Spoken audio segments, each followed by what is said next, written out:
This Unliversity course is sponsored by Siegen Solutions. Lesson number 3, Walkthrough and Troubleshooting. Walkthrough means explaining a task or process step by step. This is a very important skill in customer service. You must need to learn how to do this clearly without creating confusion on the part of the customer. A sample case, for purposes of explanation, is that you work for a company that sells printers and your customer calls to complain that he couldn't set up his computer with the printer. He couldn't link the printer to the computer. You need to talk the customer through the setup process.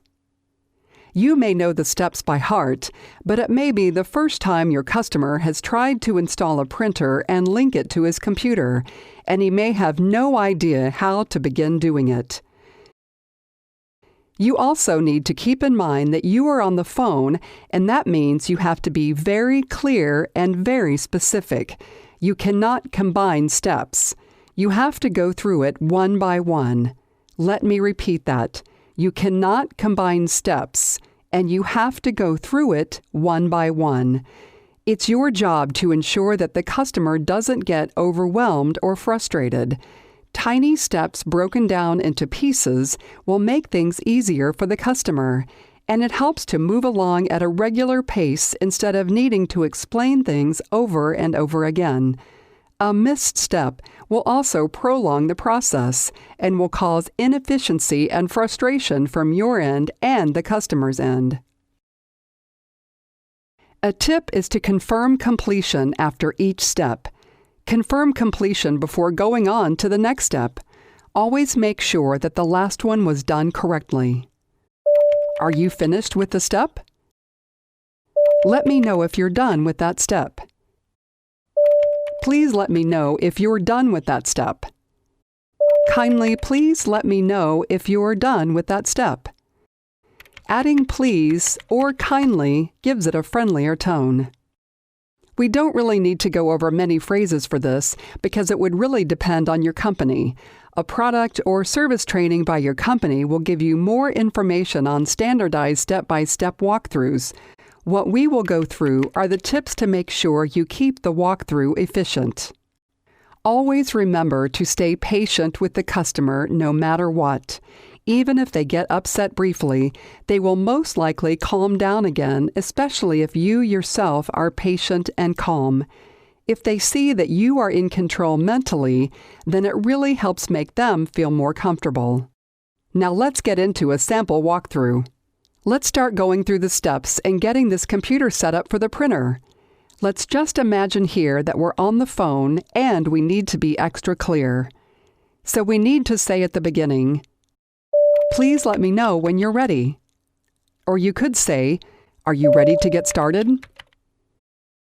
And when they say they are, you probably want to identify the first step as the first step to make it clear that it has to be done in the beginning.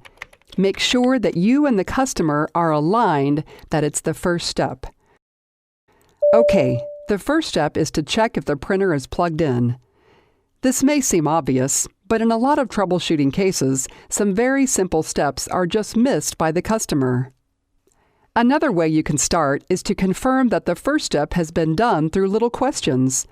One way to really break down steps is to ask little questions to confirm that they see something.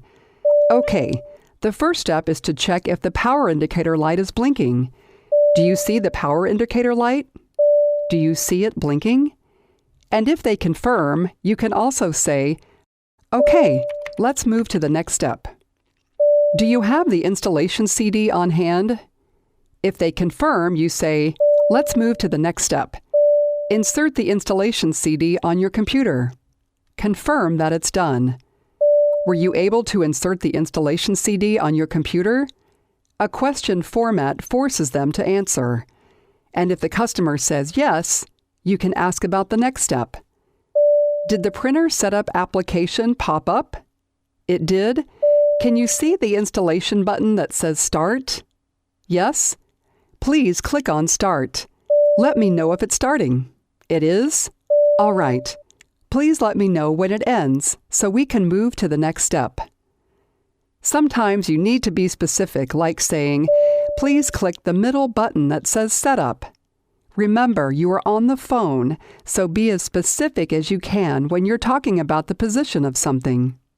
Sometimes there is silence on the other line, like the customer is waiting for the installation to finish. But just to check, you can also use the phrases, "Let me know if we can proceed to the next step." "Please let me know if we can proceed to the next step." Or, "Can we continue?" A more polite way of asking is, "Let me know if we can continue." It's like giving the control without much pressure on the customer, just letting them know you're on standby. So you're trying to get the customer's printer set up, but there's an error message. You should say, "Okay, no problem," as a way to comfort them. It lets the customer know that it's a common problem and there's a way to solve it, that you've got it. Say, "No problem," or "No worries," and start your next sentence with, "Let's," like you're going to go through things with the customer, sort of like holding their hand through the entire process. "No problem, let's try restarting." That usually resolves the issue. It gives the customers a feeling that everything is under control, that it's only a matter of time before the issue gets fixed.